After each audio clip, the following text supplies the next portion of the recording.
अस्सलामुअलैकुम, मैं हूं फ़रहान अली और आप देख रहे हैं fully 5 world YouTube channel. Welcome to my video. तो फ्रेंड्स, आज की वीडियो का जो टॉपिक है वो तो आपने थंबनेल पर देख ही लिया है। तो फ्रेंड्स, आज हम इस वीडियो में आपको ये बताएंगे कि हमारे कोपेल कंपनी के एयर कंडीशनर के इंडोर के डिस्प्ले पर बहुत ज़्यादा देखा जाने वाला कॉमन एरर कोड E0 जो एरर कोड है, ये हमारे कोपेल एयर कंडीशनर के इंडोर के डिस्प्ले पर किन पार्ट्स के मिसिया ख़राब होने की सूरत में शो होता है। तो फ्रेंड्स, आज की वीडियो छोटी सी है लेकिन इंतहाई इंटरेस्टिंग होने वाली है। तो फ्रेंड्स, वीडियो को एंड तक वॉच करना और इसे कहीं से भी स्किप मत करना ताकि आपको इसकी सही से और अच्छे से समझ जो है वो आ सके। तो फ्रेंड्स, चलते हैं वीडियो की जानब और वीडियो को स्टार्ट कर लेते हैं बिना किसी टाइम वेस्ट किए।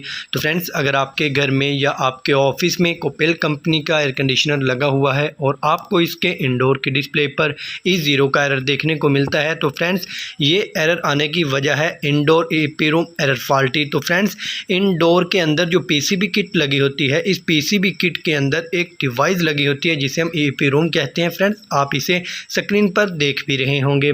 तो फ्रेंड्स, अगर इस चिप में कोई फॉल्ट आ जाए तो इस सूरत में हमारा जो कोपेल कंपनी का एयर कंडीशनर है ये E0 का एरर शो करता है। तो फ्रेंड्स, अब आपको इसे चेक करना होगा और वो कैसे, वो भी मैं आपको तफसील से समझा देता हूं। तो फ्रेंड्स, जब आप इसके इंडोर की पीसीबी किट को बाहर निकालेंगे तो फ्रेंड्स एक ऐसी चिप लगी होगी जो आप स्क्रीन पर देख रहे हैं।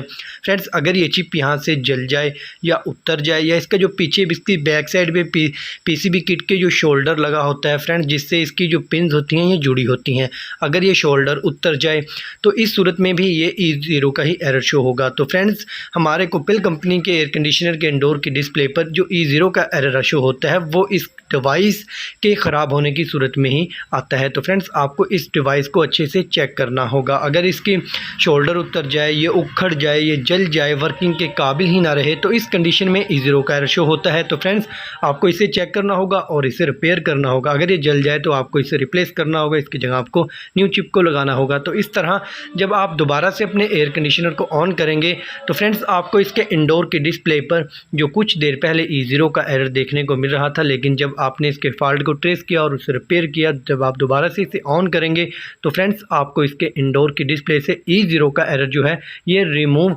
होता हुआ नज़र आएगा और यहाँ पर आपको वो टेम्परेचर नज़र आएगा जो आपने सेट किया होगा। और इस तरह जब आप एयर कंडीशनर को ऑन करेंगे तो हमारा जो एयर कंडीशनर है ये अच्छे से वर्किंग करने लगेगा, अच्छे से कूलिंग करना शुरू कर देगा। तो फ्रेंड्स, यही था मेरा आज की वीडियो का टॉपिक जो मैंने आपके साथ शेयर किया। तो फ्रेंड्स, अगर आपको वीडियो अच्छी लगे इसे लाइक करें, दोस्तों में शेयर करें, अगर चैनल पर न्यू हैं तो इसे सब्सक्राइब करें और साथ में घंटी के बटन को प्रेस करें ताकि मेरी आने वाली हर वीडियो का नोटिफिकेशन जो है वो आपको सबसे पहले मिल सके। तो फ्रेंड्स, चलते हैं, मिलते हैं एक नई वीडियो में नई मालूमात के साथ।